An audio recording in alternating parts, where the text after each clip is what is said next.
Au nom du Père, du Fils et du Saint-Esprit. Amen. Que la grâce et la paix nous viennent en abondance par la connaissance de Dieu et de Jésus-Christ, notre Seigneur. 2 Pierre chapitre 1, le verset 2. Mes frères et mes sœurs, nous organisons une croisade d'évangélisation à la demande de l'aide suprême au monde. À Paris-le-Monial, en France, du 25 août au 31 août 2025. Si vous êtes intéressé, merci de cliquer sur le lien qui se trouve au bas de la vidéo afin de remplir la fiche d'inscription, puis de vous acquitter du montant de 500 €, qui est le montant de la participation individuelle.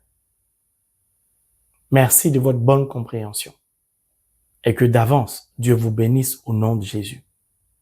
Je voudrais cependant, si vous ne pouvez pas participer à cette croisade, par manque de temps,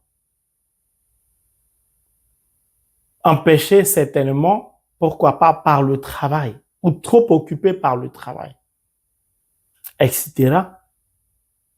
Soyez quand même, je vous en prie, en tant que chrétien, une source de bénédiction pour une personne X ou Y que certainement vous connaissez, qui traverse des moments difficiles, dans une souffrance qu'on ne peut plus qualifier, une maladie qui engloutit une personne chaque jour,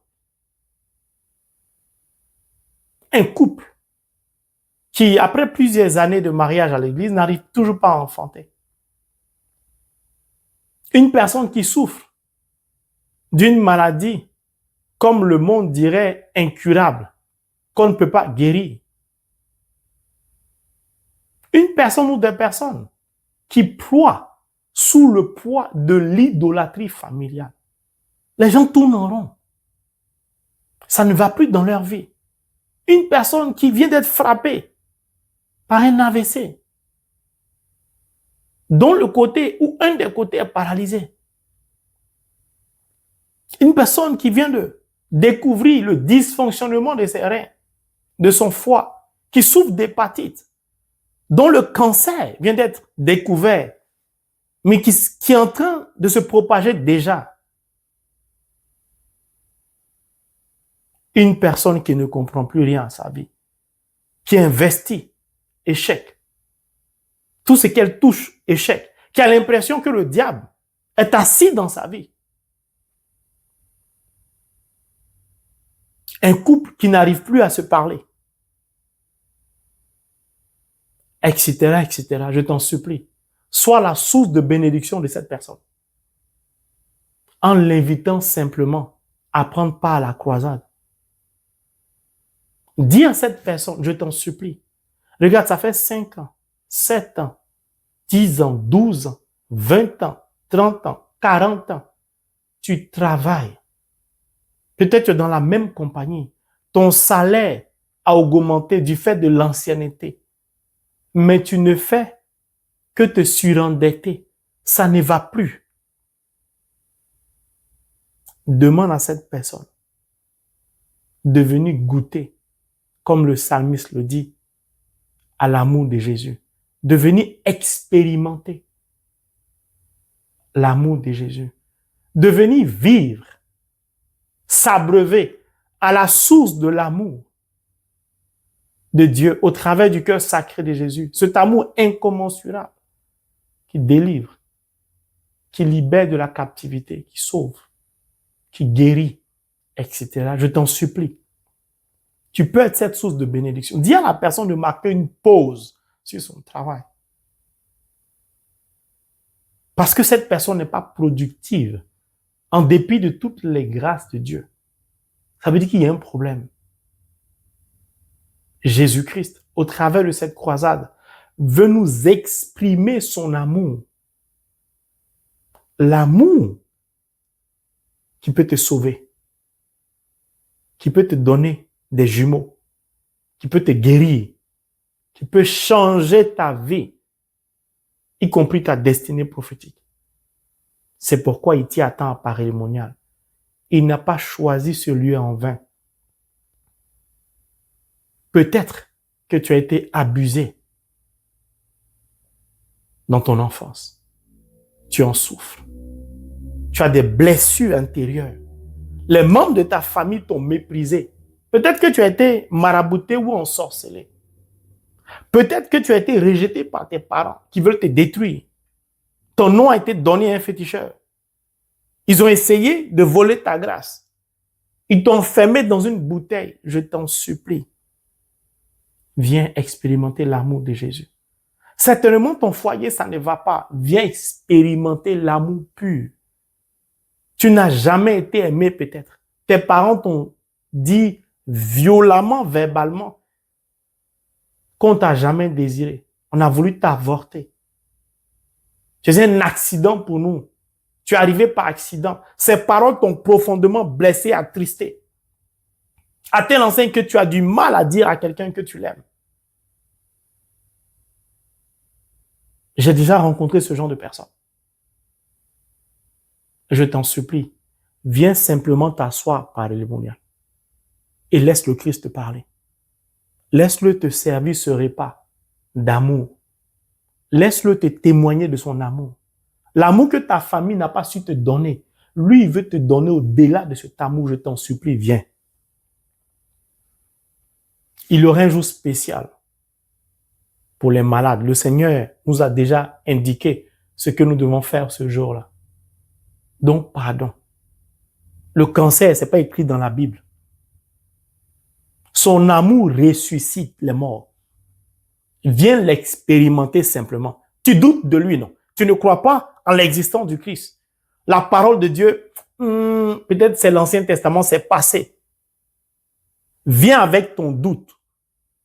Viens tester son amour. Et tu vas repartir comblé.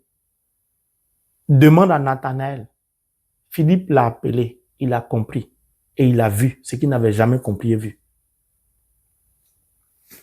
Sois la bénédiction de ton prochain. Sois la bénédiction de ton prochain. Que d'avance Dieu nous bénisse tous. Au nom de Jésus. Nous poursuivons le partage de la parole de Dieu au travers du livre de Josué, chapitre 5, le verset 13 à 14 qui dit, et je cite, « Un jour où Josué était à Jéricho, en levant les yeux, il vit un homme debout devant lui, une épée dégainée à la main. Josué alla vers lui et lui dit, « Es-tu pour nous, pour nos adversaires? » Il répondit, « Ni l'un, ni l'autre, car je suis le chef de l'armée du Seigneur. » Alléluia. Alléluia. Maintenant, me voici. Alors Josué tomba face contre terre, se prosterna et lui demanda, « Que dit mon Seigneur à son serviteur? »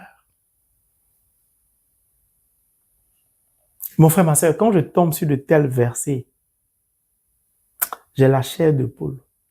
C'est-à-dire, ces deux versets sont une révélation pour moi. La première fois, j'ai lu ces deux versets, je n'en revenais pas. Je les ai relus, relus.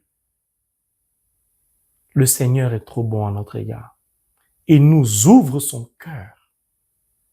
Il nous ouvre les portes du surnaturel au travers de sa parole. Holy Bible, the Word of God. Au travers de ces deux versets, des mystères du surnaturel, des secrets, des codes nous sont révélés de manière divine. Quel amour de Jésus pour nous. Alors, le temps me manquerait de développer en profondeur ces deux versets. Mais je vais essayer tout de même d'aborder quelques aspects afin que nous puissions comprendre la quintessence relativement à notre vie, à la situation dans laquelle nous nous trouvons, qui perdure depuis des années, qui fait que nous entrons à l'église, on en ressort avec les mêmes difficultés, voire même décuplées. C'est pourquoi le Seigneur veut t'adresser une parole aujourd'hui, au travers de ce partage. Mon frère, ma sœur, le monde physique, ici-bas, dans lequel nous vivons, tire son fonctionnement du monde surnaturel.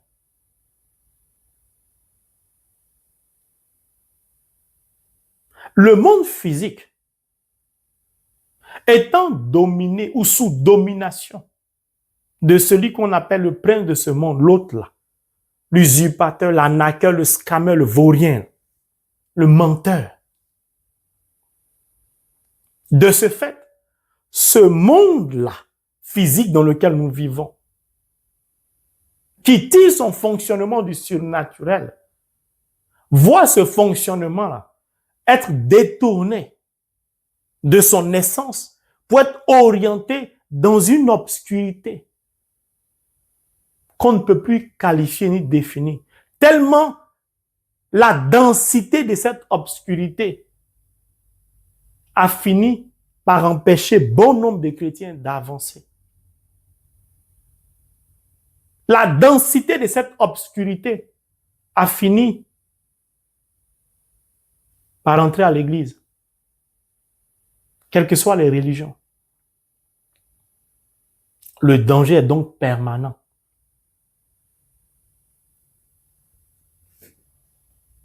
Le monde physique dans lequel nous vivons, si je prends l'exemple d'un pays X, de manière générale, chaque pays est doté d'une armée. Pourquoi?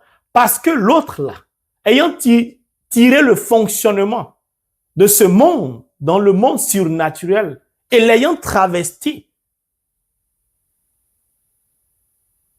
a mis en danger et met toujours en danger les habitants de ce monde, les pays de ce monde, les nations de ce monde. De ce fait, chaque pays se doit de se protéger. C'est pourquoi l'armée existe. Chaque pays étant doté d'une armée, même le Vatican, à Rome en Italie, a une armée. Cette armée-là a pour rôle de sécuriser le territoire national. Border, comme on dit en anglais, les frontières. Cette armée a pour mission de veiller à ce que le territoire national ne soit pas occupé par un autre État. Cette armée a pour rôle de protéger et de sécuriser les résidents de cette nation, les nationaux, les citoyens de ce dit pays.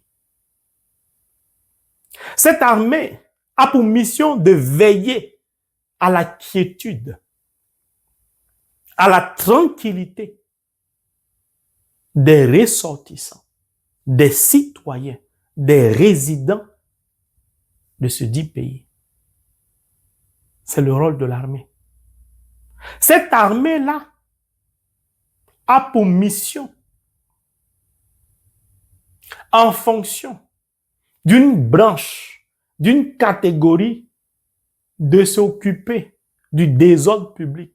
Lorsqu'il y a trouble à l'ordre public, une frange, une catégorie de cette armée veille à rétablir l'ordre. La police peut-être ou la gendarmerie. Cette armée est dotée aussi de parachutistes, de commandos, de militaires, de bataillons blindés, etc., etc. Pour qu'en cas d'intrusion d'un autre pays, en cas de rébellion armée ou d'une armée extérieure qui désire attaquer ce pays pour voler une partie de son territoire, pour piller ses ressources ou pour assujettir ce pays, cette nation, le rôle de l'armée est de refouler, chasser, combattre, neutraliser l'ennemi.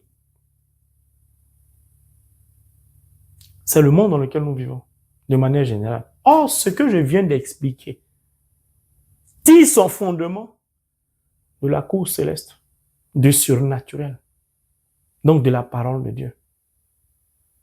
Mais c'est un être obscur. Cet être obscur ne vit et ne se nourrit que du sang, des guerres, de la destruction, etc., etc.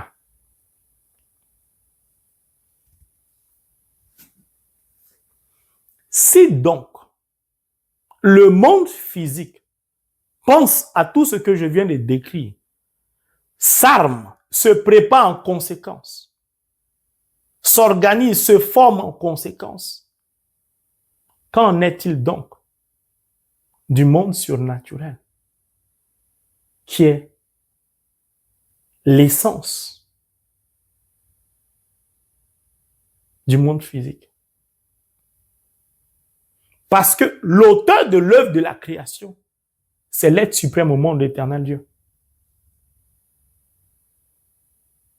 Si ces créatures pensent ainsi, et lui donc, qui a toujours une longueur d'avance sur nous, c'est un Dieu prescient, il sait les choses d'avance. Ça sous-entend quoi? Que dans le monde céleste, il y a aussi une armée. Dans le monde terrestre, l'armée est dirigée par un chef qu'on appelle de manière générale le chef d'état-major. Comme c'est calqué du surnaturel, dans le monde céleste, l'armée qui s'y trouve a donc aussi un chef. Ce chef-là, c'est le chef d'état-major de l'armée.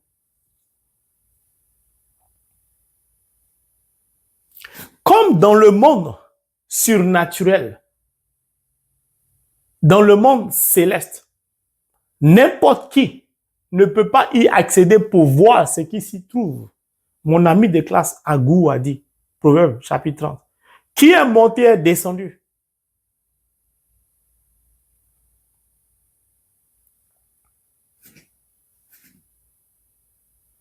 Personne, de manière générale, ne peut voir le fonctionnement de l'armée là-haut. Sauf ceux qui y résident, qui y habitent. C'est là l'enseignement commence. Josué était à Jéricho. En levant les yeux, il voit un homme qui est devant lui. Cet homme-là a déjà dégainé une épée.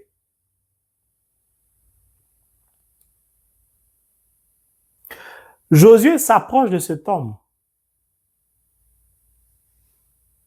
pour savoir exactement qui est cet homme. Est-ce qu'il est de leur côté ou du camp adverse? Cet homme-là qui a une épée en main, Josué est courageux, il en a qu'à se dire la vérité. Il a déjà dégainé son épée. Donc si c'était son adversaire, il était déjà mort aujourd'hui. C'est un homme courageux. Oui, le courage paye dans la vie spirituelle. Cet homme lui dit, ni l'un ni l'autre. Lorsqu'il lui dit ni l'un ni l'autre, ça veut tout dire. Dieu ne fait point exception de personne. Dieu ne privilégie personne.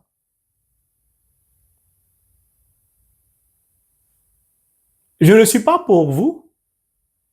Je ne suis pas pour le camp adverse. Je suis donc pour la justice. Sans dire, oh, j'ai dit le temps me manquerait pour développer, mais avançons. Alors, une fois qu'il a fini de répondre ça à cet homme qui a l'épée dégainée,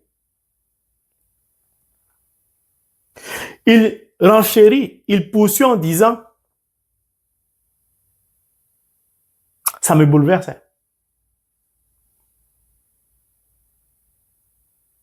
Je suis le chef de l'armée du Seigneur. Josué sait qui est le Seigneur. Il sait qui est Dieu. Car c'est Dieu qui l'a choisi. C'est Dieu qui a marché au devant de son peuple. Lorsque Josué entend ça, il se jette face contre terre. Donc, Josué, un être humain charnel comme moi, a vu le chef d'état-major de l'armée céleste. C'est donc accessible aux enfants de Dieu de voir dans le surnaturel. Je vais faire simple. C'est donc accessible pour un enfant de Dieu d'expérimenter, de vivre de façon visuelle l'amour de Dieu pour nous. À défaut de voir là-bas, de s'y rendre, Dieu permet que le surnaturel vienne jusqu'à nous. Quelle humilité de Dieu. Quel abaissement de Dieu. Quel amour de Dieu pour nous. Josué n'a rien demandé. C'est donc l'initiative de l'être suprême au monde.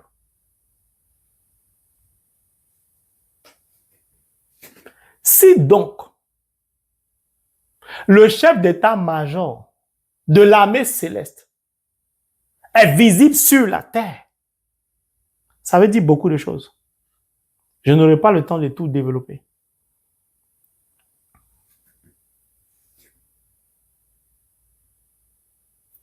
Ça veut dire que le message de Dieu est clair.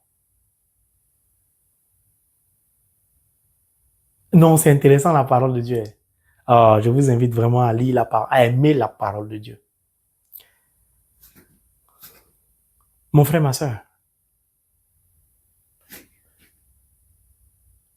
dans les cieux, il y a donc une vie. Puisque Josué a vu, c'est un homme, c'est un être humain réel. Il a une épée et son épée est réelle. Il est le chef de l'armée du Seigneur. L'armée du Seigneur est dans les cieux. Donc, il vient des cieux. Il y a une vie là-bas. Mieux, il y a un territoire là-bas. Il y a une nation. Il y a des citoyens là-bas.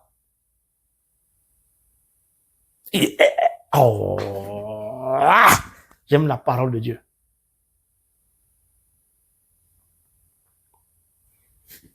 L'armée céleste a un chef. Ce chef-là, Josué l'a vu. L'armée céleste a donc vocation à protéger les citoyens résidents de sa nation dans les cieux.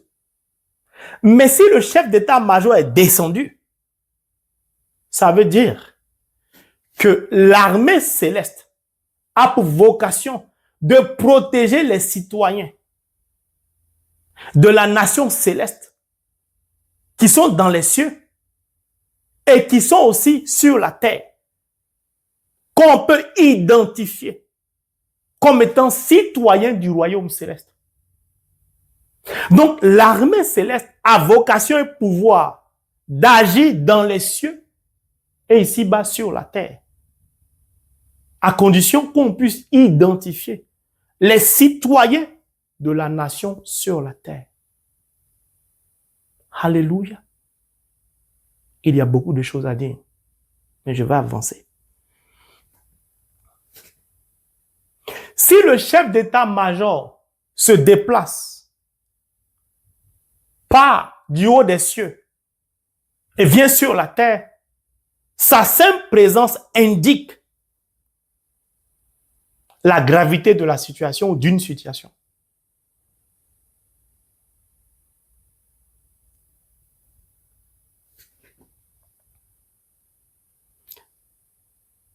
Le chef d'état-major, comme vous le savez, c'est Saint Michel Archange.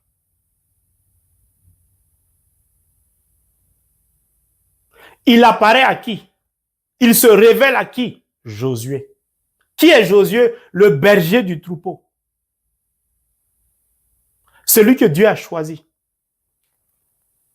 Je ne vais pas développer, je vais aborder juste les points, chacun va méditer. Il se révèle d'abord au berger du troupeau. Mais qui est Josué? N'est-ce pas celui à qui Dieu a dit, médite ma parole, nuit et jour. Si tu finis, recommence. Tu réussiras dans tout ce que tu entreprendras. C'est lui à qui le chef d'État, major de l'armée céleste se révèle, est celui-là même qui demeure dans la plénitude de la parole de Dieu. Dont la parole de Dieu est la boussole de sa vie. Or, nous savons que la parole de Dieu est source de sainteté. Ça tombe bien.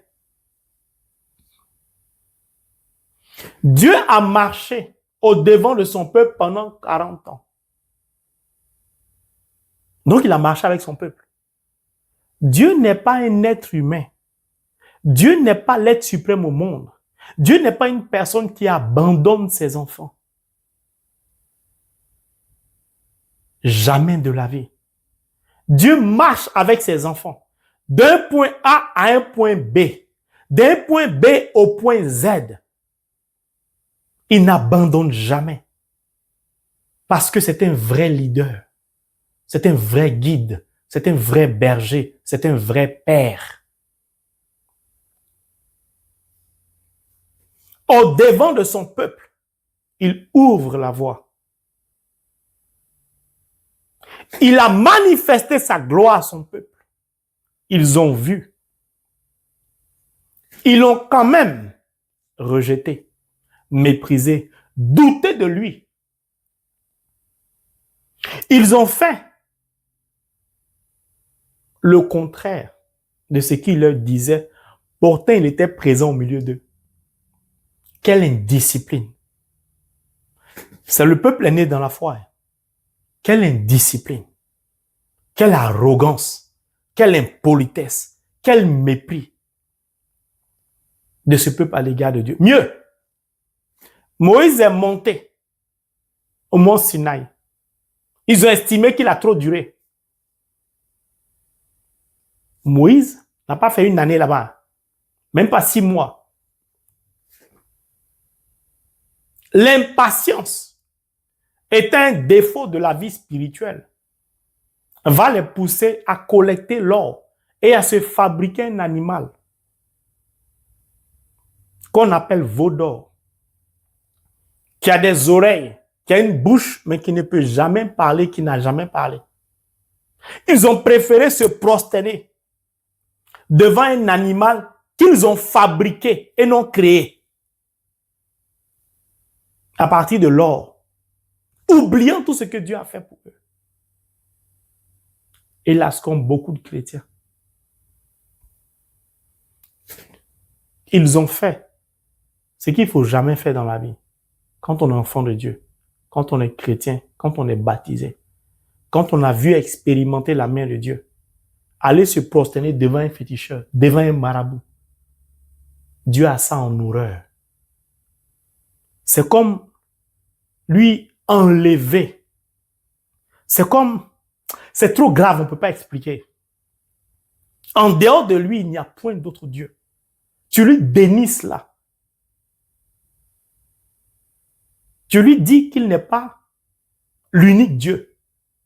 Tu dis à Dieu, lorsque tu te prosternes devant un féticheur, devant un marabout, quand tu vas dans ce qu'on appelle les sciences occultes, tu dis à Dieu qu'il ne sert à rien. Dieu ne supporte pas ça. Tu peux commettre des fautes. Tu peux murmurer. Mais ne t'en prends pas à lui. Ne t'attaque pas à lui. Tu vas regretter toute ta vie. Leur arrogance, leur impolitesse, leur mépris, l'abondance de leur péché, l'idolâtrie, les a fait disparaître de la terre. Ceux qui ont donc traversé le Jourdain, Malachie 7, ont jeté leur péché au fond de l'eau. Ce peuple donc qui est à Gilgal, qui célèbre la Pâque, est un peuple sanctifié, purifié de tout péché. C'est un peuple saint. Le niveau de consécration de leur vie ne souffre d'aucune ambiguïté, d'aucune densité obscure de l'autre là. Sanctifiés qu'ils sont donc, le chef de l'état-major de l'armée peut se révéler à eux. Ça veut dire quoi? La sanctification, le niveau de consécration de notre vie, la sainteté de vie nous donne d'avoir accès à certains membres du surnaturel. Comme par exemple le chef d'état-major. Si toi tu peux voir et parler au chef d'état-major, c'est au colonel, au commandant de brigade que tu ne peux pas parler. On ne s'approche pas. On n'est pas amis. On ne parle pas au chef d'état-major d'un pays comme ça. Le chef d'état-major d'un pays détient la vie du président de la République. C'est pourquoi c'est le président qui le nomme. On ne nomme pas n'importe qui.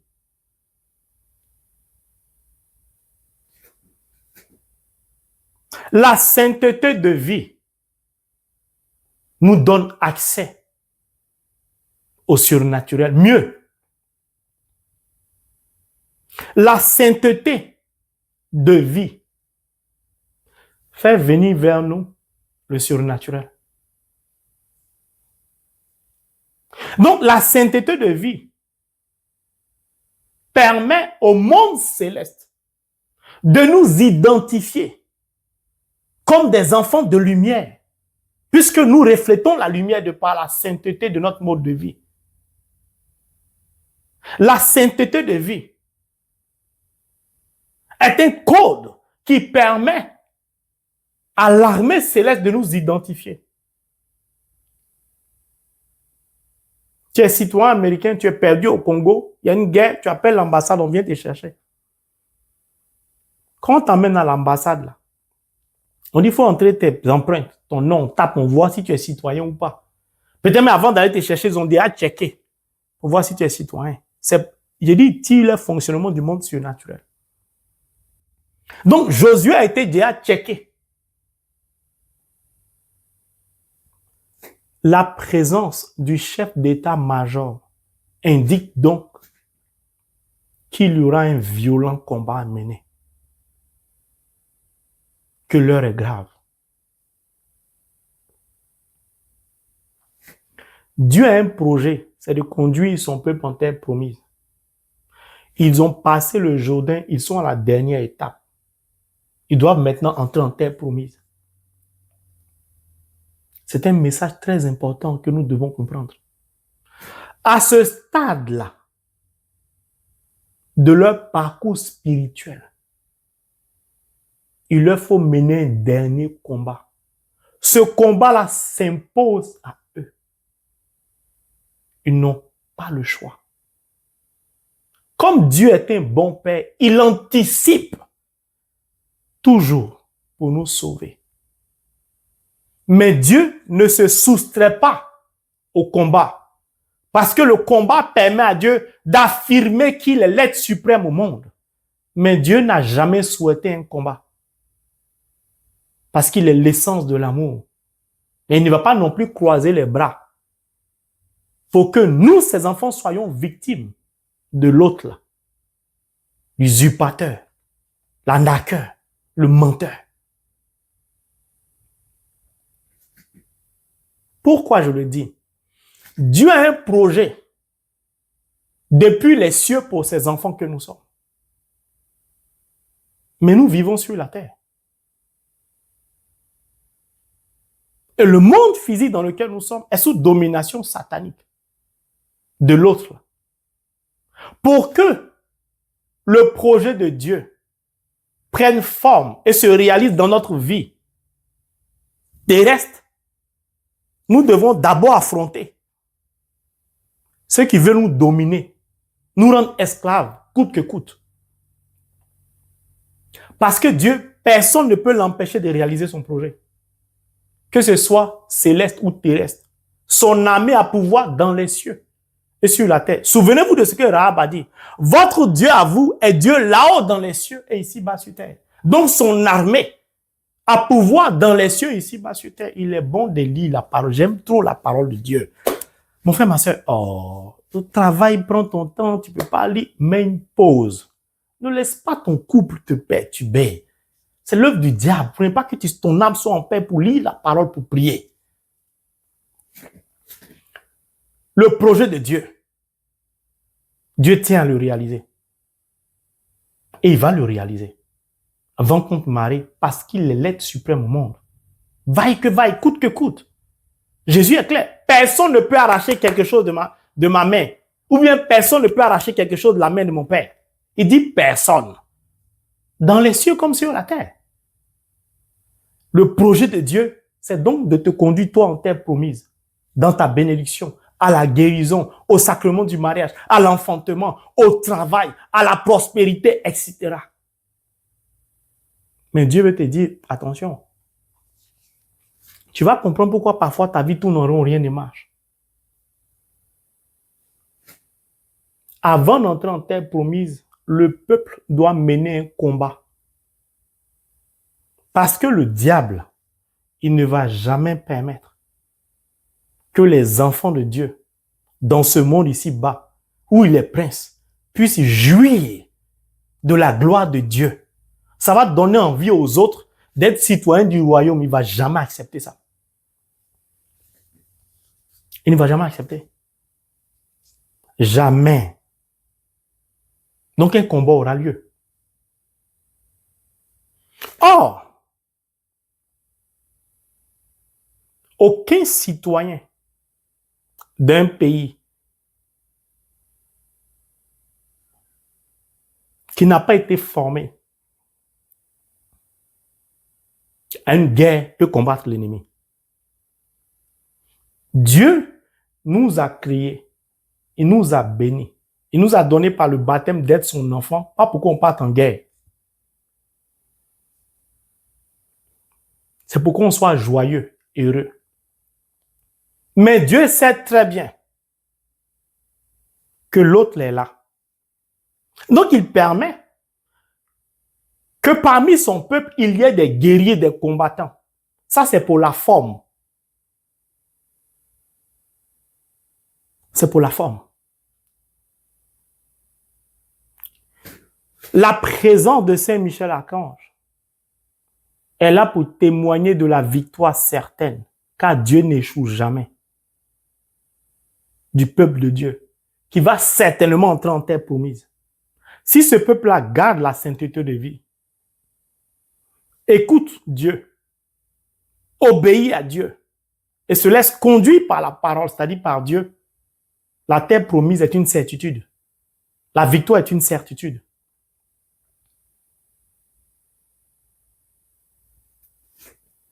Saint Michel Archange est venu dire au berger, vous allez combattre physiquement, mais moi je vais combattre spirituellement, car le vrai combat est d'abord spirituel. Mais comme vous vivez dans ce monde ici-bas, il faut un combat physique aussi. Mais n'ayez crainte. La victoire est d'abord spirituelle. Ta guérison est d'abord spirituelle. Ton mariage est d'abord spirituel. Ton enfantement est d'abord spirituel. Ta prospérité est d'abord spirituelle. L'essor, le développement de tes activités, de ta compagnie, ta prospérité est d'abord spirituelle. Tout est d'abord spirituel. Tu n'as pas compris ça, tu n'as rien compris. Et tu dois participer à la victoire. Mon frère, ma soeur, il y a tellement de choses à dire. Bon, je vais essayer de sortir, parce que la vidéo commence à être longue. Ça veut dire quoi? Le diable a vu très bien que tu es proche de ta terre promise, de ta bénédiction, de ta guérison, de ton mariage, de ton enfantement, de ton travail, de ta prospérité, de ton élévation spirituelle. Il l'a vu. comment et combien tu t'acharnes à t'attacher à la parole, à Jésus, au rosaire, etc. Il a décidé, car c'est la dernière étape de ta vie, de te combattre d'une manière tellement violente que tu vas oublier tout ce que Dieu a fait pour toi. Tu vas même remettre en cause ce que Dieu avait fait. Tu vas te demander si Dieu a toujours été avec toi. Tellement il va déployer ses derniers guerriers, sa dernière garde rapprochée, c'est-à-dire ses éléments les plus pervers, les plus sadiques, les plus criminels. Il va te détruire. C'est son projet à lui, le diable. Parce que lui, il est certain qu'il va te détruire. Est-ce que toi, tu es certain qu'il va échouer? Est-ce que toi, tu es certain ou certaine que tu auras la victoire sur lui? Est-ce que tu es sûr de l'armée céleste qui t'accompagne? Est-ce que tu y crois d'abord? Josué l'a vu. C'est un être normal. Il est vrai. Ce n'est pas abstrait, ce n'est pas invisible. Il est descendu. Il y a un monde là-bas.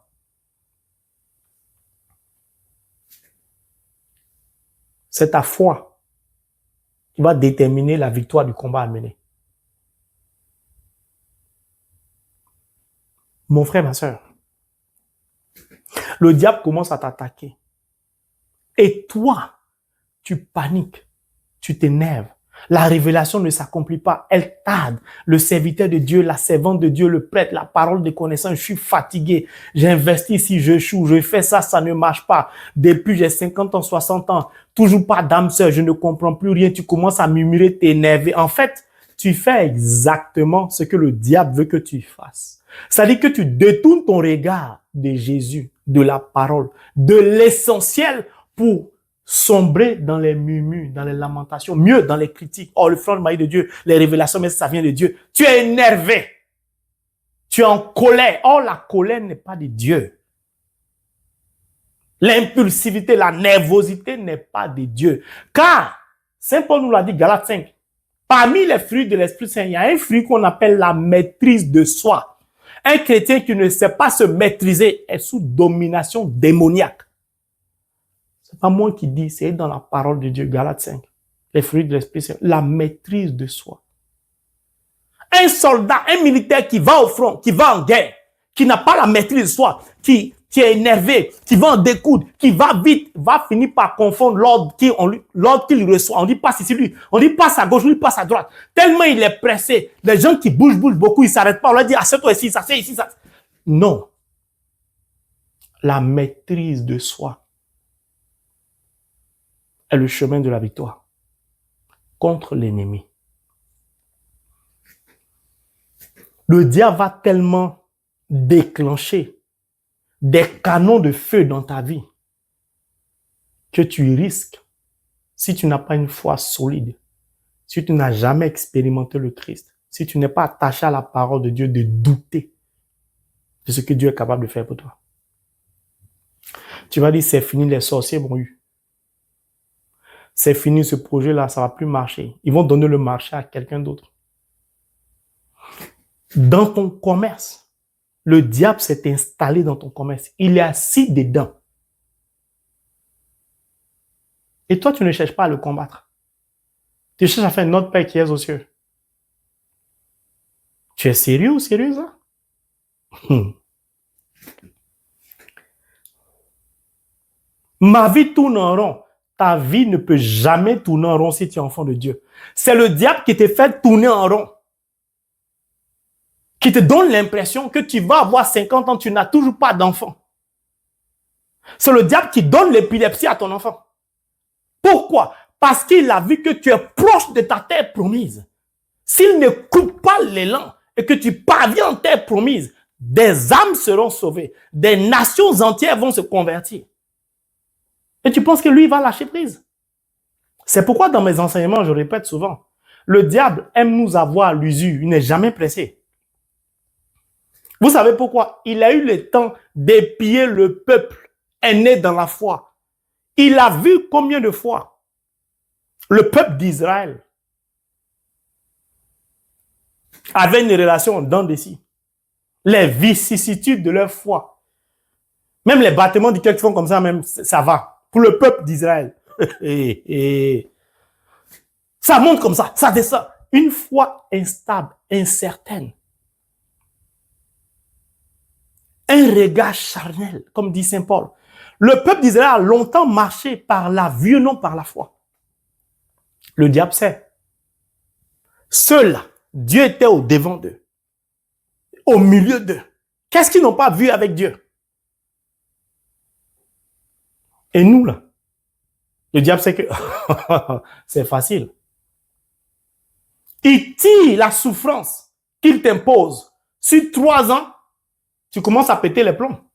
Excusez-moi de l'expression. Tu commences à douter de Dieu. Il prolonge ta maladie. De 5 ans, tu paniques. Mais Dieu a dit, j'allais guérir, depuis je ne guéris pas. Le diable sait qui tu es. Il sait que tu es proche de la terre promise. Il cherche à te distraire. Alors, le message de Jésus encore aujourd'hui pour toi, c'est prends conscience que j'ai cheminé avec mon peuple. Tout au long de notre marche, à chaque étape correspondait une prière spécifique, une action spécifique, un cheminement spécifique, un parcours spécifique, une nourriture spécifique. Ça veut dire quoi? La spiritualité à plusieurs niveaux. La gravité de ta situation correspond à une prière spécifique pour décanter la situation. Si tu n'as pas compris ça, que tu restes dans la même prière depuis 20 ans, alors que ta vie tourne en rond, alors que tu ne t'en sors pas, tu vas mourir comme ça, pauvre. La pauvreté est une malédiction, mais le pauvre n'est pas maudit.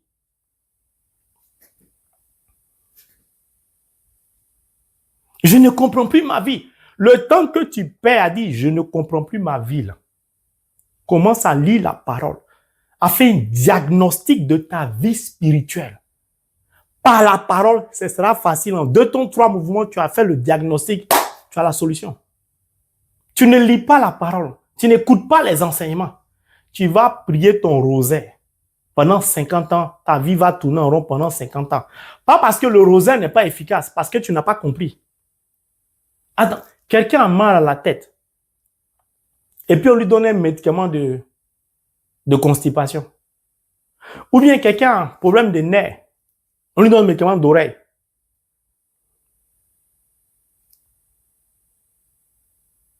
Quelqu'un a mal au ventre, on lui donne des gouttes pour les yeux, pour Apollo. La guérison ne viendra jamais. Parce que le mauvais diagnostic correspond au mauvais remède. Saint Michel Archange ici est venu indiquer que le combat aura lieu. C'est pour ça que 40 000 combattants ont passé le Jourdain. Plus de la moitié sont restés. On n'est pas là pour plaisanter, là c'est sérieux. J'aime Jésus-Christ et je suis très heureux d'avoir confiance en Jésus et de vivre ma foi au cœur de la religion catholique. Elle n'est pas la meilleure au monde, mais la religion catholique me donne de vivre concrètement la parole de Dieu. Pourquoi? Jésus-Christ nous révèle au travers de la religion catholique des âmes spirituelles pour nous libérer de l'esclavage, de la domination de l'autre. Qu'est-ce que nous en faisons? Vous prenez toutes les statues de la Vierge Marie. Elle écrase le serpent. Il ouvre sa gueule. Il peut même pas, le venin ne peut plus sortir tellement elle a neutralisé le venin en lui. Mais Satan, le malin, si la Vierge Marie marche, oui, parce que moi, je suis un adepte, un fou amoureux du rosaire. Même endormi, mon âme prie le rosaire. Vous comprenez? Mais vous pensez que ça règle tous les problèmes? Non. Pourquoi? Je vais à l'église, je communie, non? Mais le diable m'écrase toujours. Pourquoi? Parce que j'ai un problème. Le problème, ce n'est pas l'Eucharistie, ce n'est pas le Christ. C'est ma vie. Oh, si elle développe encore, ce sera long. Bon, restons d'abord sur la Vierge Marie.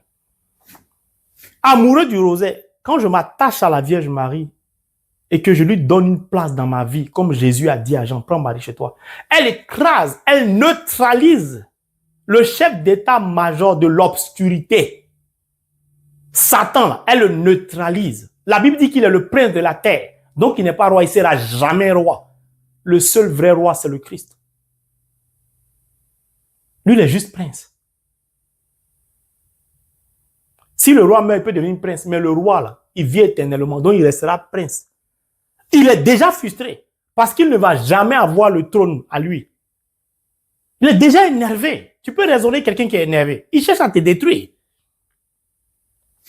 Quand la Vierge Marie écrase parce que je suis fidèle au rosaire, ça veut dire que mon cœur est attaché à Jésus. La parole demeure en moi. Quand je prie et médite les mystères du rosaire, la Vierge Marie est présente. C'est pourquoi elle nous a invités à Fatima pour bénir le ministère. À partir de là, vous allez voir ce qui va se passer. Mais le chef d'état-major, n'est-ce pas qu'il dirige une armée? Normalement, dans bon nombre de cas, lorsque le chef d'état-major est neutralisé, il y a la reddition. L'armée, normalement, se rend. Mais il y a toujours des éléments incontrôlés dans l'armée que le chef d'état-major, le commandant des brigades ne peut jamais contrôler. Ceux-là, ils disent de toute façon, on a attrapé nos chefs, on est fini. Mieux vaut aller jusqu'au bout, quitte à ce qu'on nous tue. Ce sont ces éléments très dangereux, comme les Asmodées, que Saint Raphaël Archange a poursuivi, qui a enfermé. Ceux-là ne vont pas lâcher prise jusqu'à ce que vous soyez à terre. Mais la Vierge Marie, là, a le rosaire à neutraliser le chef d'état-major. Mais c'est lui qui reste là. Si tu ne commences pas à appeler Saint Michel Archange, par exemple, mais tu seras frustré. Tu vas dire, le rosaire ne donne rien. Je suis fatigué, je ne comprends pas. Le problème, ce n'est pas que la Vierge Marie ne travaille pas dans ta vie, que le rosaire n'est pas une vraie arme. Mais c'est que tu n'as pas compris que Dieu lui-même a marché pendant 40 ans. Et à chaque étape, il y avait quelque chose de spécifique. Tu n'as pas compris qu'à ce stade de ta vie, en plus du rosaire, il faut ajouter quelque chose d'autre pour neutraliser les quelques éléments incontrôlés. Donc, ajoute par exemple une neuvaine à Saint-Michel Archange. En plus du rosaire, de la lecture de la parole de Dieu, de l'Eucharistie. Et arrête de pécher. Parce que le péché ouvre la porte. Je vais revenir dessus tout de suite. Oh, il y a trop de choses à dire. Je suis désolé si la vidéo est longue. Mais je veux vraiment que les chrétiens comprennent. Vous aimez trop aller vous faire exorciser. Vous pouvez vous-même, à partir de la parole, décharger un peu les prêtres exorcistes. Les cardinaux, ceux qui font de l'exorcisme, les libérer un peu. Ils sont fatigués. La neuvaine à Saint-Michel-Archange, on ne la fait pas pour la faire. C'est pourquoi j'ai parlé de la traversée du Jourdain. Avant de commencer une neuvaine à Saint-Michel-Archange, si tu en as la possibilité, que ta situation ne t'en empêche pas, va d'abord te confesser. Ils ont passé le Jourdain d'abord. Ils ont jeté leur péché au fond de l'eau. Quand tu as fini de te faire confesser, ou bien si tu ne peux pas te faire confesser au regard de ta situation, Dieu n'est pas mauvais. Prends 3 jours de jeûne pour aller jeter tes péchés au fond de l'eau. Mortifie ta chair au travers de 3 jours de jeûne. Dieu va envoyer les anges ôter ton péché pour jeter au fond de la mer. Mais sois sincère pendant ces 3 jours de jeûne. Confesse réellement ce que tu as fait de mauvais. Quand tu sors du sacrement de la réconciliation, c'est pas pour recommencer ce que tu as fait. Tu trompes ta femme, tu vas te confesser, tu la retrompes encore. Ça, c'est pas confession, ça. Bon, bref. Une fois que tu as reçu l'absolution du prêtre, au travers du jeûne, Dieu t'a lavé, sanctifié. Parce que les autres religions n'ont pas de prêtre pour le sacrement de la réconciliation. Mais Dieu leur pardonne aussi. Donc, si tu es catholique, tu ne peux pas te confesser parce que tu vis en concubinage. Dieu n'est pas là pour nous juger. En tout cas, c'est dit la vérité, l'évangile vrai aussi. On pousse les gens à se recroqueviller sur eux comme si, en dehors de quelque chose, Dieu, là, il n'est pas radical. Sinon, la femme qui a vécu adultère, ils allaient la lapider. Hein? Bref. Il est l'essence de l'amour, la source de la miséricorde. On y va combattre. Toi, tu dis miséricorde, il passe à drôler passion. For the sake of his sorrowful passion. Mais il y a quoi? La miséricorde divine, c'est pas pour ça. Ne confondons pas les choses. Sanctifié, tu as reçu l'absolution du prêtre. Tu es purifié de tout péché. Observe maintenant la neuvaine. Si ta vie est trop compliquée par rapport à l'idolâtrie, ça fait des années, ça ne va plus, commence à observer la neuvaine. Chaque jour à partir de minuit, lève-toi pour prier, pour combattre. Va chercher ce que l'autre l'a pris. À minuit. Mets toutes les armes de ton côté. Mais sache que ce n'est pas toi qui vas mener le combat. Ce sera Saint-Michel-Archange et son armée. Au travers de cette neuvaine, tu lui donnes la permission. C'est comme si tu as fait 911. Hello, 911, ça va plus dans ma vie. L'armée a vocation et pouvoir dans les cieux et sur la terre. Ils vont t'identifier à partir de la cour céleste. Et ils vont te reconnaître comme un enfant de Dieu. L'armée sera dépêchée. Parce que le président de cette nation, il dit, si une de ses brebis s'égare, il va laisser les 99 pour aller chercher la seule. Vous avez déjà vu un président de la terre faire ça? Il est l'unique Dieu.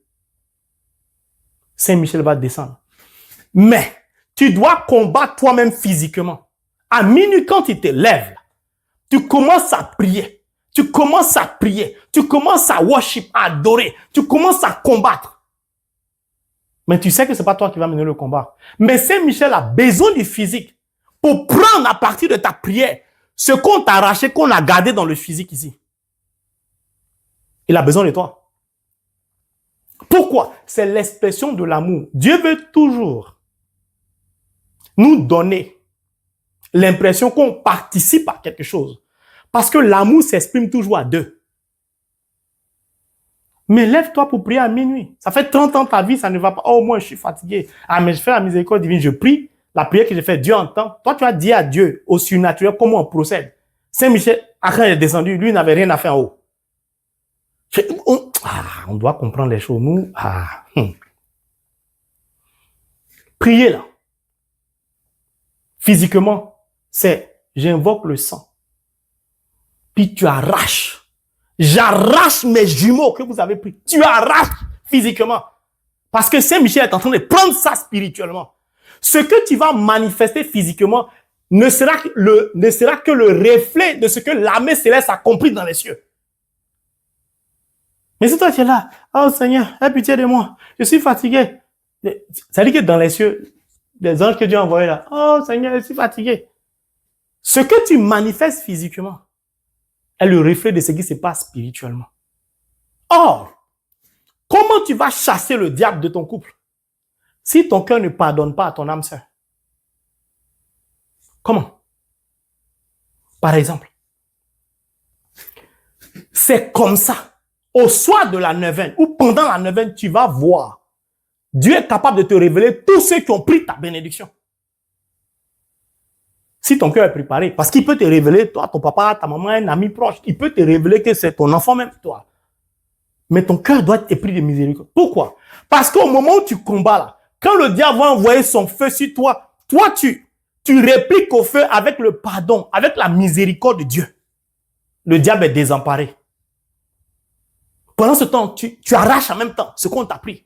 Et quand tu arraches tes jumeaux, tu les remets dans tes entrailles. Faut pas les arracher comme ça pour les laisser, ils vont partir. Tu les prends comme ça, tu les mets. C'est que dans la vie spirituelle. Pourquoi Dieu dit à Moïse, lève les mains. Josué comment bas. Si tu baisses tes mains, on les frappe. Quand il lève les mains, victoire. Dieu avait besoin des mains de Moïse. Oh, ce sont des secrets. Jésus, merci d'avoir créé cette chaîne. C'est comme ça que tu obtiendras la victoire. Tu ne gagnes pas âme sœur. Appelle Saint Raphaël Archange. Tu as quel problème? Puis, à chaque situation de ta vie, une prière spécifique doit impérativement être adaptée. Ce sont les secrets du surnaturel. Ce n'est pas de la plaisanterie. Ça veut dire quoi? Chaque fois que Dieu a un projet, il y aura un combat à mener. Ce combat-là, le diable va te l'imposer. Que tu le veuilles ou pas. Ah, mais Jésus a payé le prix. Mais on sait ça. Mais tu dois mener le combat. Eux, là, Dieu était au devant d'eux. Lâche là. Et puis, ils ont combattu quand même. Donc, Jésus est au devant de nous. Il nous a donné la croix pour combattre. La croix. Bon, bref.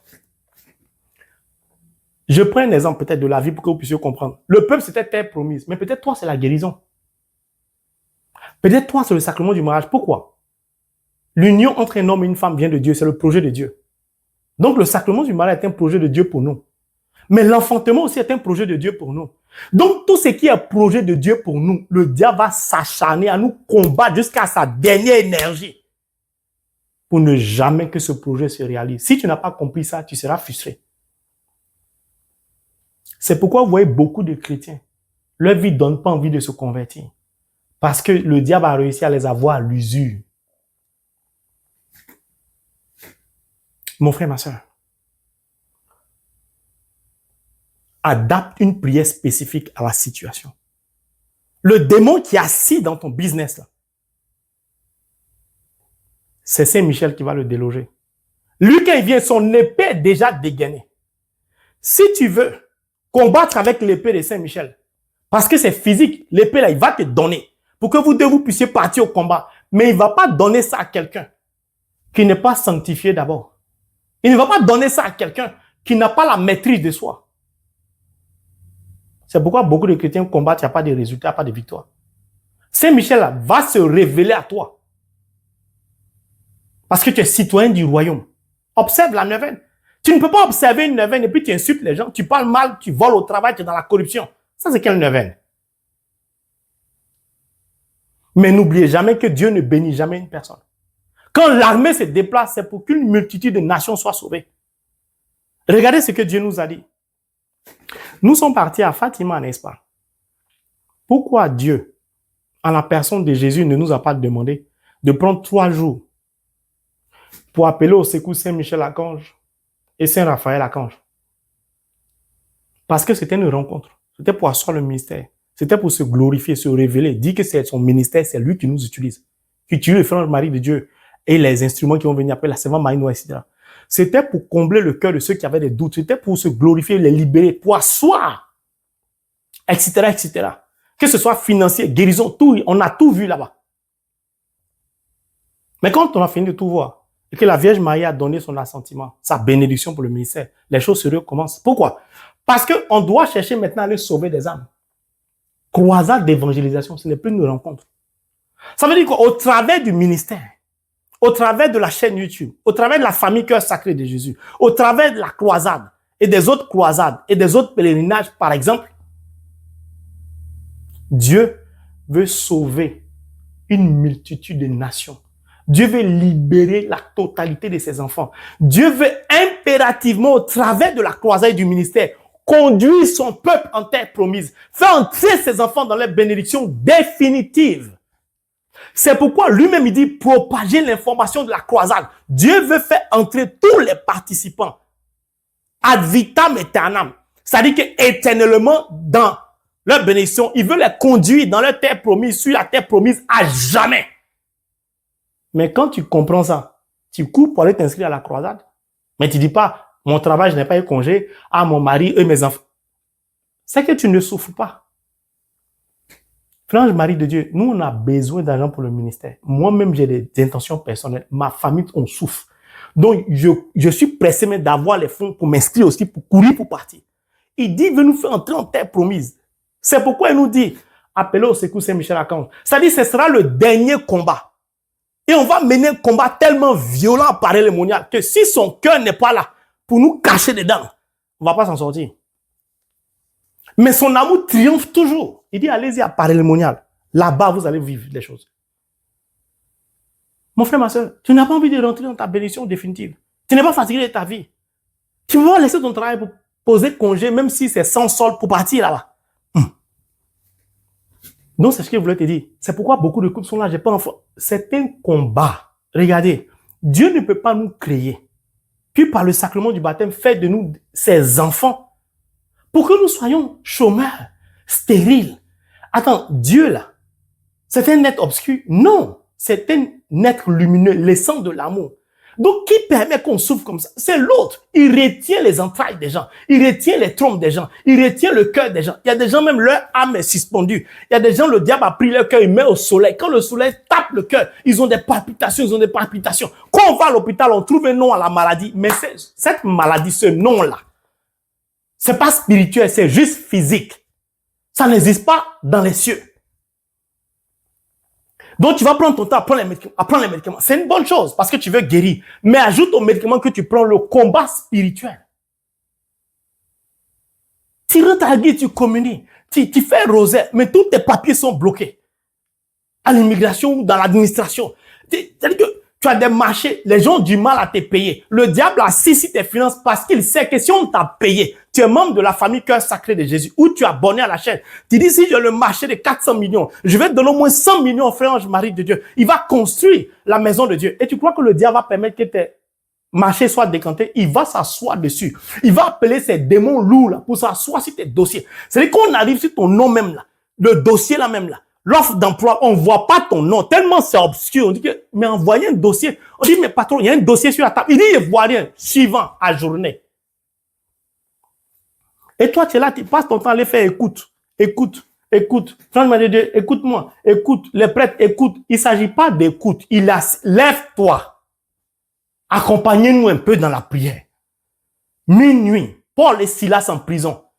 Ils avaient sommeil, ils ont worship. Pourquoi ils n'ont pas appelé Saint-Michel-Archange? Parce qu'ils ont adapté une prière spécifique à la condition dans laquelle ils étaient. Il y a quoi? Tous les jours, on t'annonce, tu vas te marier, tu ne te maries pas. Tu vas te marier. Ton nom est retenu. Mais appelle Saint-Raphaël Archange.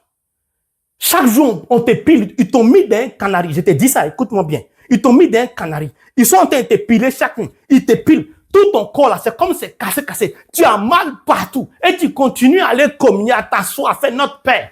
Le Seigneur dit, ajoute un peu une autre prière. Emprunte un autre cheminement. En plus de ce que tu fais, je vais te libérer. Tu as quel problème? Écoute mon serviteur. Ce qu'il dit là, c'est moi qui te dis ça. Josué était celui à qui Dieu a dit, médite ma parole, ne t'en écarte pas, tu réussiras. Et puis il lui dit, sois courageux fort. Sois courageux. Je serai toujours avec toi. Mais ma parole, ça veut dire quoi? Alors, je vais terminer par là parce qu'il y a tellement de choses que le Seigneur me montre, le Saint-Esprit est en train de montrer un chemin qui nous porte. Bon, bref, on va développer peut-être à Paris-le-Monial. La parole de Dieu est esprit. Le Seigneur a dit, ma parole est esprit. Nous sommes d'accord. À ceux qui l'ont reçu, Jean 1,12, à ceux qui croient en son nom, la parole a donné le pouvoir de devenir enfants de Dieu. Non pas du bon vouloir de la chair, encore moins du sang, mais de l'esprit. Or, Jean 3, ce qui est esprit, esprit. Ce qui est né de l'esprit, esprit. Ce qui est né de la chair, chair. On est d'accord?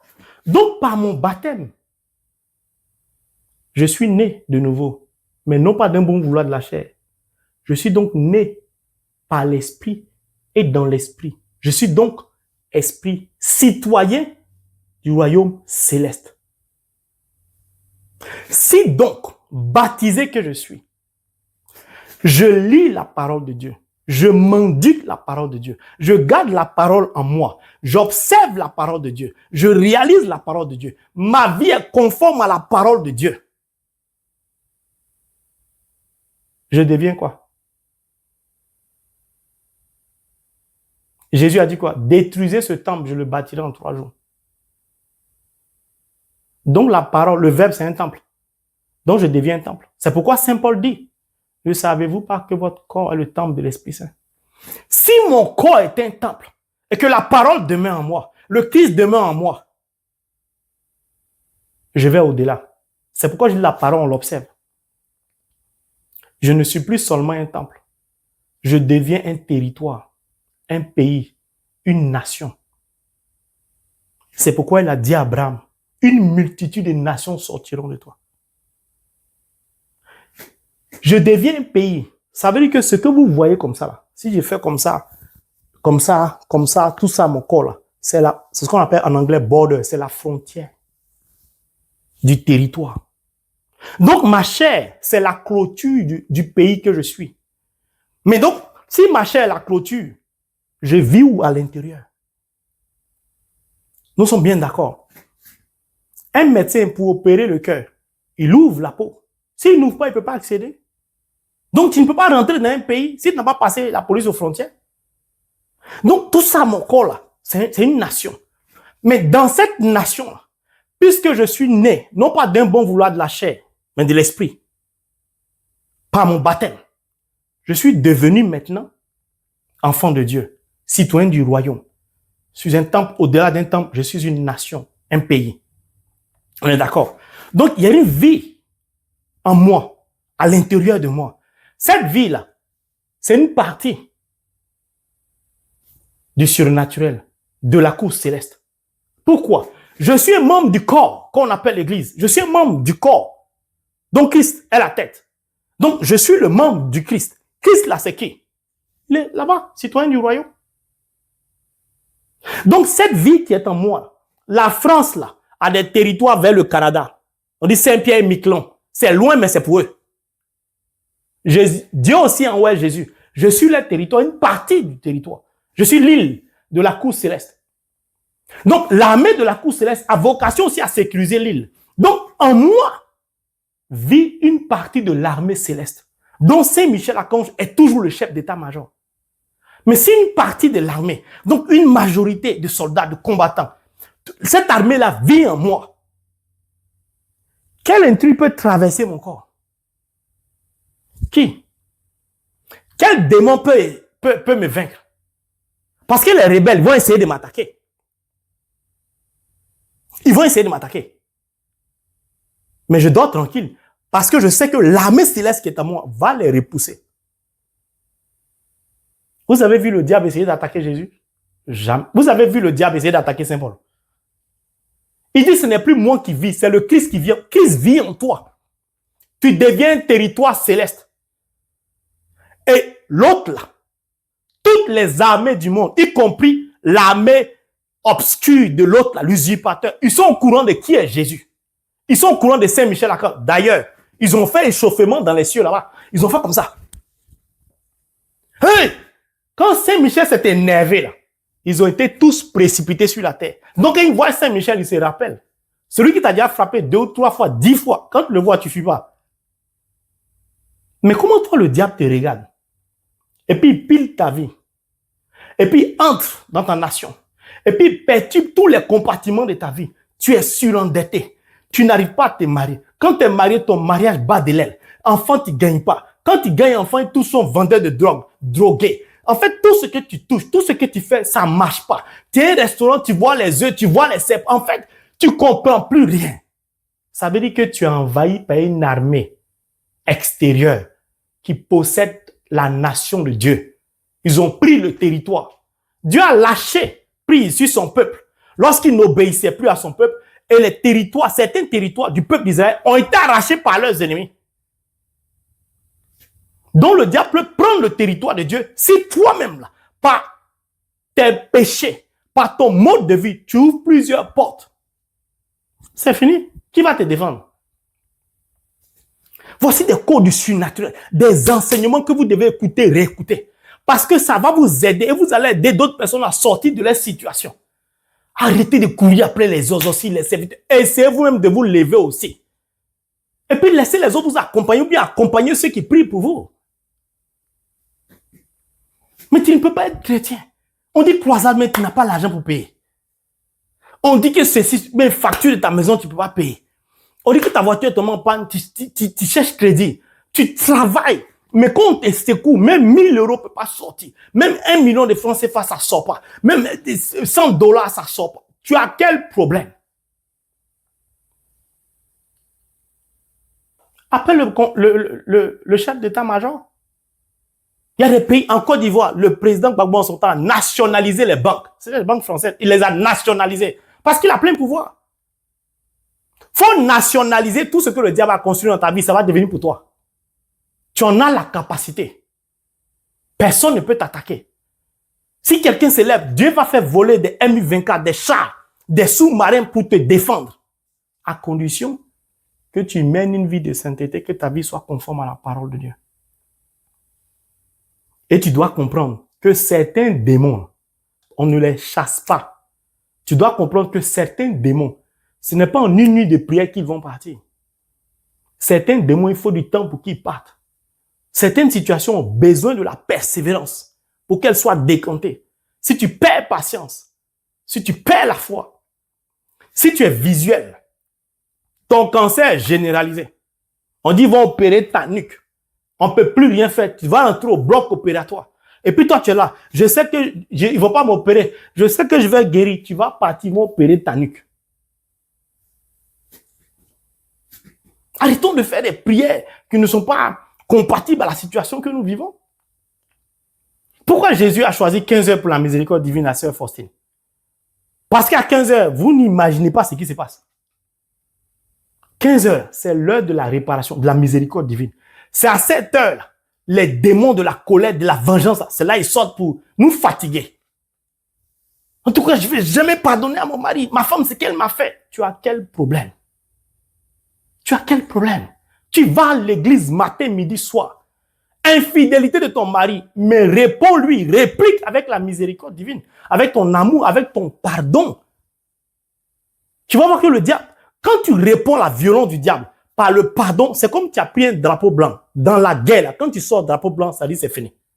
Le diable est désemparé, mais ton cœur est dur. Tu refuses l'infidélité là. C'est pas comparable, mais je vais expliquer. Ça ne veut pas dire qu'on doit être infidèle, non. Le monsieur là, le diable a tout fait. Parce que vous devez vous marier, peut-être dans 1 an, dans 1 mois, dans 1 semaine. Il a poussé ton âme sœur à aller braquer de banque, aller se droguer, aller enceinter une femme dehors. L'enfant est né. Et c'est la veille de ton sacrement du mariage que la nouvelle éclate comme par enchantement. Au lieu de réorienter ou d'orienter ton regard avec cette nouvelle vers le Seigneur, tu commences à dire, oui, les hommes d'aujourd'hui, on ne peut pas leur faire confiance. Donc, j'ai vécu avec cet homme-là. Et il enceintait une femme dehors. Non, ça là, c'est pas la peine. Est-ce que ça vaut la peine que je me marie? Ça, c'est le regard charnel que le diable veut. Mais le vrai chrétien, le vrai converti, va dire, Seigneur, que toute la gloire te revienne. Tu as permis que je n'entre pas dans le saint sacrement du mariage avec de telles souillures. Tu as mis cela nu, pas pour humilier mon âme sœur, mais pour humilier le diable, afin que ce sur quoi il allait s'appuyer pour détruire mon sacrement plus tard soit voué à l'échec. Béni est ton Saint-Nom d'avoir révélé cela. Et tu te rappelles de ton mari, cet enfant est notre enfant. Entrons avec lui dans le sacrement du mariage. Le diable va te regarder comme ça, il va dire, toi tu es bête, toi tu es quel genre de personne? Tes connaissances, certains de tes amis vont dire, mais toi tu es quelle manière de penser? Le monde ne va pas te comprendre. Parce que tu as emprunté le vrai chemin de la miséricorde, du pardon. Donc, tu as exprimé au travers de ce que je viens de décrire, l'amour de Jésus. Jésus ne restera jamais indifférent à l'égard de ta souffrance, encore moins de ton sacrement du mariage. Parce que le but du diable, en faisant sortir de telles révélations, c'est pour empêcher le sacrement du mariage de devenir réalité. Donc, il jette son dévolu à la dernière minute. Appelle Saint-Michel-Archange pour fermer sa bouche. On prend tout en mal. On est chrétien, on prend tout en mal. Tu ne parles pas à ta femme, pourquoi? Petit palabre, il n'y a pas. C'est pourquoi? C'est pourquoi? Non. Arrêtons de donner pouvoir au diable de détruire notre vie et d'empêcher le projet de Dieu de se réaliser. Le diable a tu as l'église et le diable a ton portefeuille en main. Puis tu te lèves en communion. Pourquoi il a ton portefeuille en main? Tu es dans la chorale même, tu chantes, tu fais la lecture à l'église, tu es dans tout ce qu'on fait à l'église, tout est dedans. Mais quand le panier de la quête passe là, le diable a ton portefeuille, tu mets ta figure ailleurs. Ou cela, tu te souviens, oh, est-ce qu'il y a des pièces même? Les centimes là, oh, attends, j'ai rien centime. Pourtant, ton porte-monnaie, il y a beaucoup de cartes bancaires, il y a beaucoup de billets, il y a chéquier, tout ça là. Mais ça ne t'intéresse pas. Pourquoi? Parce qu'il retient ton portefeuille. Et toi, tu penses que tu es libre, tu es chrétien, tu donnes la communion, tu es esclave du diable. C'est pour ça que ta vie n'avance pas. Quand le diable a ton portefeuille, il peut faire de toi ce qu'il veut. Il peut te pousser à tromper ton âme sœur. Il peut te pousser à commettre l'irrévérence. Il peut te pousser à faire des choses que quand on va dire de toi, les gens vont dire, lui, il ne peut pas faire ça. C'est comme ça, il est rentré dans l'église. Beaucoup de personnes sont dans l'église. Ces personnes-là sont assises puis le diable à leur portefeuille, à leurs sacrements, à leur travail, etc., etc. Mon frère, ma soeur, ne t'amuse pas à appeler ta famille comme la famille cœur sacré, ou bien ce que le monde appelle groupe de prière ou ta cellule. Là. Ne t'amuse pas à appeler ça cellule, bien groupe de prière ou famille Saint-Michel-Archange. Si vous qui composez la famille là, ou la cellule de prière, si vous ne jeûnez pas, si vous ne menez pas une vie de sainteté, si vous ne vous aimez pas, ne vous amusez pas. Le diable va vous détruire parce qu'il n'aime pas Saint-Michel-Archange. Surtout si tu es berger ou bergère d'une cellule de prière sur la paroisse, une paroisse qui s'appelle Saint-Michel-Archange, le diable va essayer de détruire ta vie. Donc, prie, lis la parole jeune. Pourquoi? Quand le venin du diable va rentrer au milieu de la cellule de prière, vous allez entendre que toi a dit, moi a dit, que lui a dit, que lui a dit. Vous allez commencer à vous critiquer, à vous haïr, à vous détester. Pourquoi? Parce que personne ne va s'apercevoir que le venin du diable est rentré. On va commencer à se mépriser. On va commencer à s'invectiver au lieu de nous dire que Saint-Michel-Archange, c'est le chef d'état-major de l'armée céleste. Sa vocation, c'est de nous sécuriser, c'est de veiller à notre tranquillité, à notre quiétude. Si nous n'avons plus cette quiétude, ça veut dire que nous avons failli. Et vous devez vous remettre en cause. Au lieu de vous accuser, de vous invectiver les uns les autres, à sortir les conversations que vous aviez avant, qui étaient en privé. Tout ça, c'est pourquoi. Le diable permet ça, il éclate les cellules, il éclate les ministères, il éclate les paroisses. Une vraie paroisse doit toujours avoir une cellule d'intercession. Oui. Sans laquelle le diable va sévir. De belles basiliques en Europe, c'est vide les dimanches. Et samedi soir, vide. Si c'est Pâques, c'est rempli. Noël, 31, rempli. En dehors de ça, vide. Les rénovations de certaines basiliques, 2 millions, 3 millions, on fait des quêtes, on mobilise le monde entier.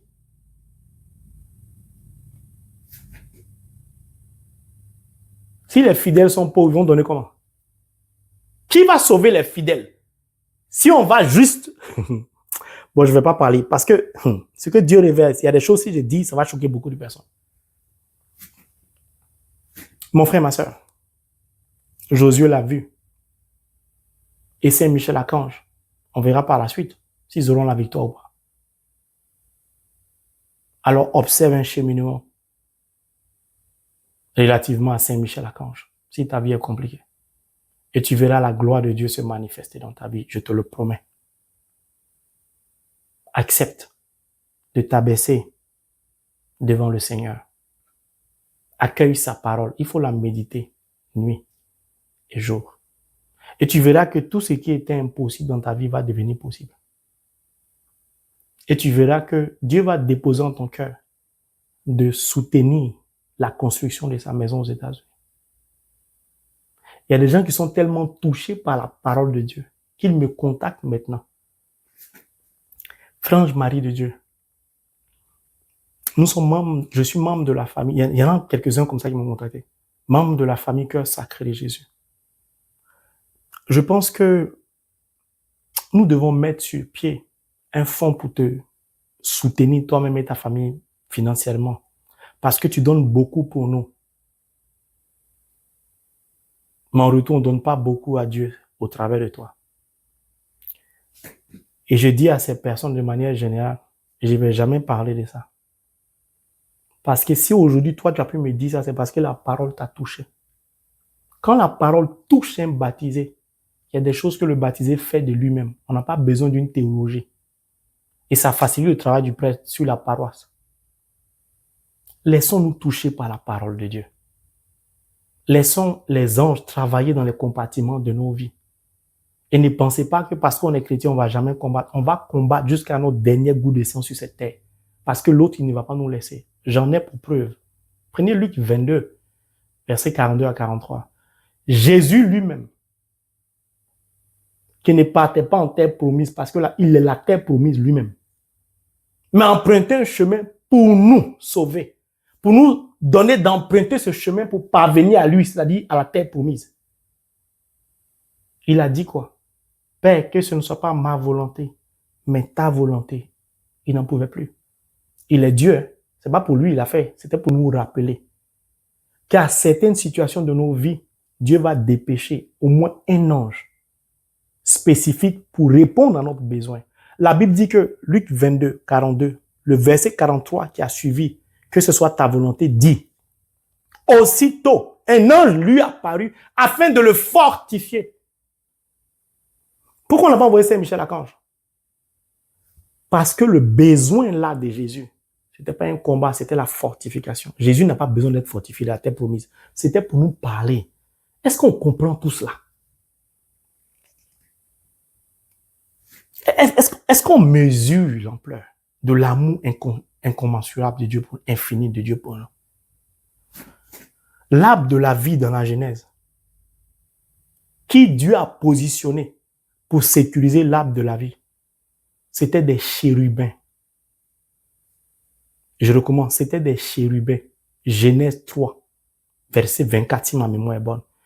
Les chérubins étaient positionnés pour éviter à Adam et Ève d'emprunter le chemin pour parvenir à manger les fruits de l'arbre de la vie. Dieu a positionné des chérubins. Ils avaient une épée flamboyante. Dans certaines versions, une flamme d'épée. Pourquoi ce sont les chérubins? Pourquoi c'est pas l'ange Gabriel, mon ami? Pourquoi pour Marie, c'est pas chérubin qui l'a visité, c'est Gabriel? C'est un message de Dieu pour dire, hé, mon enfant, arrêtez de négliger les anges, vos anges gardiens, les séraphins, les Raphaël, les chérubins, etc. Là. Il y a des noms, si vous dites, vous avez dit que j'invente. Mais bon, la servante, moi, m'a un peu confirmé. Il y a des noms que Dieu donne. Ce n'est pas dans la Bible, des noms des anges. Mais Dieu merci, il y a beaucoup d'autres instruments que Dieu utilise pour dire ce qu'il disait. Parlez à vos anges. Invoquez vos anges. Faites des prières à des anges par rapport à votre situation. Et ne soyez pas avares à l'égard de vos anges. Donnez. Eux, ils montent, ils descendent. Ils font des sacrifices. Ils combattent pour nous. Et on les oublie parfois. Quand je parle souvent, je dis que toute la gloire soit rendue à la cour céleste. Il y a l'être suprême au monde. Il y a mon maître à penser. Il y a le Saint-Esprit. Il y a la Vierge Marie. Mais il y a les archanges, les saints anges. Ce n'est pas en vain. Lisez le psaume 33, le verset 6. Par sa parole, le Seigneur a créé les cieux. Toute l'armée par le souffle de sa bouche. Alléluia. Par sa parole. Si sa parole demeure en moi, le souffle qui a créé l'armée est en moi. Donc je peux solliciter l'armée par le souffle, par la parole. Si par le souffle il a créé l'armée, le souffle c'est quoi? C'est l'esprit. L'esprit c'est quoi? Jésus a dit ma parole est esprit. Donc c'est la parole mon frère. Ma soeur, c'est la parole. Partage cet enseignement auprès de ceux qui souffrent dans les villages que les sorciers fatiguent. On vient danser sur les toitures la nuit. Il faut leur donner ça. Quand dit à Saint-Michel et son armée de venir sécuriser, ils vont fuir. Il y a trop de secrets. J'ai envie de dire, il y a trop de choses à dire. Mais je vais m'arrêter là. Ta situation ne sera plus la même aujourd'hui si tu accueilles la parole de Dieu au travers de cet enseignement. Saint-Michel Archange va te positionner là où Dieu avait prévu de te positionner. Qu'au travail, ils ont égaré tes dossiers. Les barrières au devant de toi, Dieu va tout ôter. Accueille sa parole. Écoute sa parole. Et tu verras la gloire de Dieu dans ta vie au nom de Jésus. Le Seigneur me montre une image, permettez que je termine par là. L'image que j'ai vue tout de suite en esprit. Vous savez, le chrétien, il marche. Parce qu'il a terre, je marche. On est d'accord. Ça donne l'impression que c'est moi qui marche et j'avance. Mais en réalité, ce n'est pas moi qui marche. Le chrétien ne marche pas, il est juste porté par la terre. Prenez un chrétien qui marche, si Dieu retire la terre, il fait quoi? Il est dans le vide. Il est soumis à quoi? La force de gravité. Il va tomber dans le vide, dans le néant. Donc en réalité, cette image que c'est... Oh, je n'ai pas le temps de développer l'heure, non. Mais cette image que vous venez de voir, c'est la terre qui nous porte.